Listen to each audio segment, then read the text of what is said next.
of kids go into their freshman year having nothing but their first semester figured out, and they have no vision for the future of what their career at university is going to look like. And part of that might be you're undecided, you really have no idea what you want to major in, which is totally fair, but some of you guys do have a major picked out, or you know the core classes that you have to take, and I think there's a lot of benefit to just putting some forethought into the classes you want to take and the different paths that you might want to go down. You see, planning doesn't have to put you on rails for the rest of your time at school. You can always change and readjust the plan, but coming up with a plan, realizing what the repercussions of certain majors or minor combinations can have, and the possibilities if you configure your schedule the right way, as well as what different plans look like, so you know when you're taking your core earlier classes and just figuring stuff out, if you like one thing more, it's going to be an extra year. If you like this thing more, you're going to be able to do it faster. Just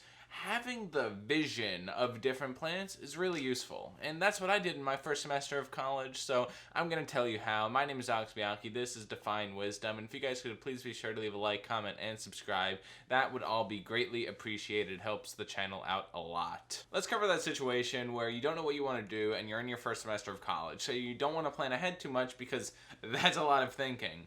And while first I'm going to scorn you for going to college while you don't know what to do, I mean, please, for God's sake, take a gap year, people, I still think it can be useful. So most American colleges have a bunch of core classes for a lot of reasons, but let's be real, most of them we don't want to take. The classes are going to take up your first year or even two at college, but some smart planning can decrease the burden. For example, with my core classes, there's a variety of things that can fulfill different requirements, and if I take a philosophy class for every different core requirement that I have, then I'm only one class away from a secondary major in philosophy. Had I not planned out my graduation plan, then maybe I would have taken a sociology class for one core requirement, and then a religion class for my diversity requirement, and all these different classes that wouldn't have culminated to anything significant. Another important factor is, let's say you don't really know what you want to do, but you have a list. You have a few things that you might be interested in. Well, coming up with a plan for just one of those items will put into perspective what your time at school is going to look like. Are you going to have to take extra classes one semester? Are you going to have to take summer courses? Are you going to have time for internships over the summer if you go down a certain route? Or maybe you can go down two routes simultaneously and kind of leave all of the specialization classes towards the end of your junior and senior year. Clearing up the vision of your future, while it might be scary at first, it's going to make you more confident, clear up some anxiety, and enable you to have a good understanding of what you're actually doing in school. It's not going to feel like it's all going to waste. There are goals, and goals are good. A little disclaimer before we get into my personal story. It's important to note that people have different values. You might be in college for different reasons than me. You might be taking on more or less debt, and you might have different things affecting your decision making. While I would advise against letting your parents make any decisions in college for you, I mean, seriously, you're in college now, it's something to keep in mind that you are not going to agree with the person sitting next to you as the classes that you want to take, even if you're in the same major, even if you want to go into the same career. But I believe in a principled approach to life, and hopefully you can take some principles from the things that I did and apply them to your values. So the first thing that I did in my planning process was I started emailing people. I came up with a list of majors that I knew I would be interested in, and I was pretty confident in these different choices because I have a very good understanding of myself that I put a lot of work into acquiring towards the end of my high school career. But while you might not have that, still coming up with a general list and emailing the different board members or chairs, deans, professor, whatever, emailing people in your university who are there to help you and asking them questions can help out a lot, as well as build connections for the future should you commit to one of those paths. Academic advisors and career advisors are also great places to go. Most universities offer these for free, and scheduling an appointment can be as easy as going online and selecting a time. For me, I met with a career advisor who, to be honest, wasn't really that helpful, but it was a great conversation, and he told me who to talk to for things that I had already known. So even if you think, nah, I don't need a career advisor, I know the career I want, go talk to them about the career you want, and he or she is gonna know things that you don't, that you can take advantage of in the university. You're paying a lot of money for this, so don't let anything go wasted. The most important person that I talked to is my academic advisor. I came to her with what I was thinking and the different academic paths that I was considering, and while we had a great meeting the first time, she said, give me 2 weeks, I'm going to come at you with different graduation plans. You see, she did all the hard work for me. I went above and beyond afterwards and did a lot of stuff on my own, but if you go to your academic advisor and your school is worth its money, then they're going to configure all of this for you. All you have to do is give them a vision. Tell them what you want and they will give it to you. It can be hard coming up with what you want, but something that I would recommend is Jordan Peterson's future authoring exercise, or really just any journaling activity that you can find online. Most of them are going to get the job done. I cannot stress it enough that you need to clarify the vision of your future if you want to actually be fulfilled, succeed, just any of that. This isn't a video about figuring that out, but just assume that you can get to the point relatively easily if you just sit down for 30 minutes and start writing of a list of different majors and paths that you want to go down. Next, my academic advisor came back at me with different graduation plans for majors in computer science, and all of them were 3.5 years long, which was a complete no-go for me. You see, I got my associate's degree in high school, and I didn't want to spend that much time at school. Ideally, I want to spend 2 years here, so they were a no-go for me. But I was able to understand her process and how she worked with the school's administration and the course packet to come up with her graduation plans. And the next point that I'm going to make here is look at your course packet. Most schools are going to have this, or in some way they're just going to have somewhere written down all the majors that they offer, all the programs that they offer, all the requirements for all of those majors, all the requirements for the core,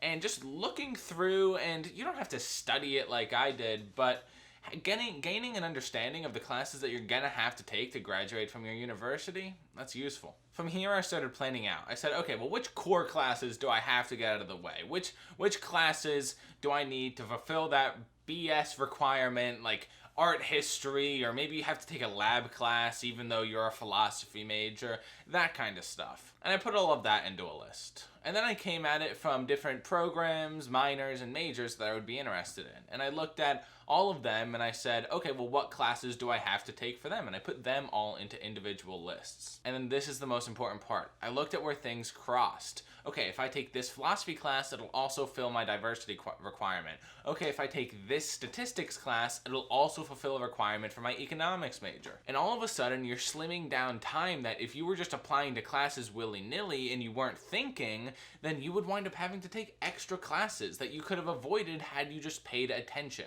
For example, this semester I'm taking finite math with calculus, but next semester I'm going to have to take calculus 1.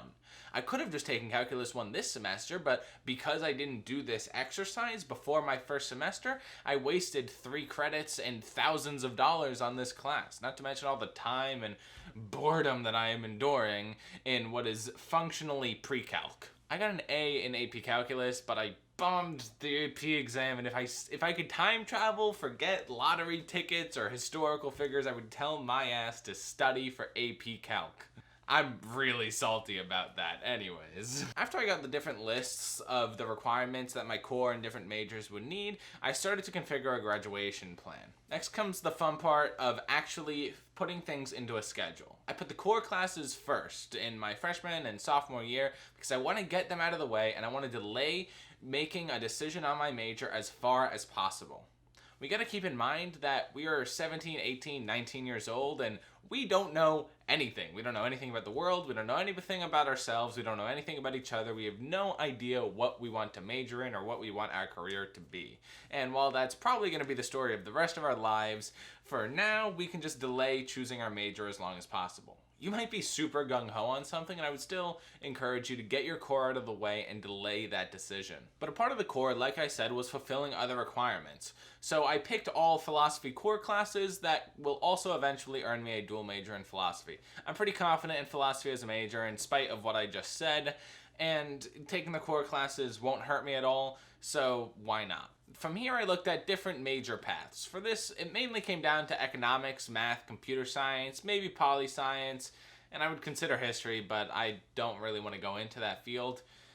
Anyways, for the sake of this example, say I had 5 different options. I came up with 5 different graduates plans, which might sound like a lot of work, but I'm talking like 20 minutes here, and looked at all of them. And I said, okay, well, most of them are about the same time. It's going to be 3 to 4 years in school. I configured a particularly ambitious plan where I'm taking 21 credits a semester. You might be taking 18, 15, 12 if you're slacking, but whatever works for you. I found a combination of economics and math that I'm going to be able to complete in 2 years because of credits that I already have from high school, and I'm also going to be able to major in philosophy because of what I'm doing with my core classes. There's a decent amount of overlap between economics and math as far as statistics and calculus is concerned, so that definitely helps a lot. After I figured out these plans, I felt a lot more comfortable because I knew, okay, here's my economics plan, here's my poli-sci plan. I should be keeping an eye out for things that pique my interest in either of these majors that I kind of have pre-configured so that I can understand, okay, for this plan, it's going to take me too long. That's definitely a downside, but if I'm really passionate about it, it is what it is. But maybe the economics major, there's a lot of upside over there, so that's going to be in the front of my mind when I'm going through my day-to-day classes today so I can make decisions for tomorrow. After I came up with these plans, I picked 1 or 2. You don't want to email everybody everything because then you might just be annoying them, but I picked 1 or 2 that were my favorites and I got them checked out. I made sure that they fulfilled all the requirements because at the end of the day, I'm not an academic advisor and I'm not a professor and neither are you. I don't think so. If you are a professor, then leave a comment down below. That would be really cool if I had professors watching this video for some reason. But I sent them out to the different advisors for different majors, and I had them double checked. At a certain point, I found a program that involves taking on graduate studies during my undergraduate work, and I applied to that, and I'm planning on doing it, but that's really is a tomorrow problem. Like I said, who knows if I'll be interested in it. Now with my plan figured out for the future and yours, you can be confident that you aren't wasting your time and money in college, and you can minimize the chance that you're gonna regret any decisions that you make. But guys, that's gonna be it for this YouTube video. If it helped you at all, if you appreciate it, if it was stupid, then like the video if you enjoyed it. Just do something, interact with it, leave a comment. If my Seton Hall friends made it to the very end, that's impressive. I didn't realize you cared about me that much. That was so self-deprecating. That is a joke. But that's going to be it for this video, guys. Thank you very much for watching. Peace.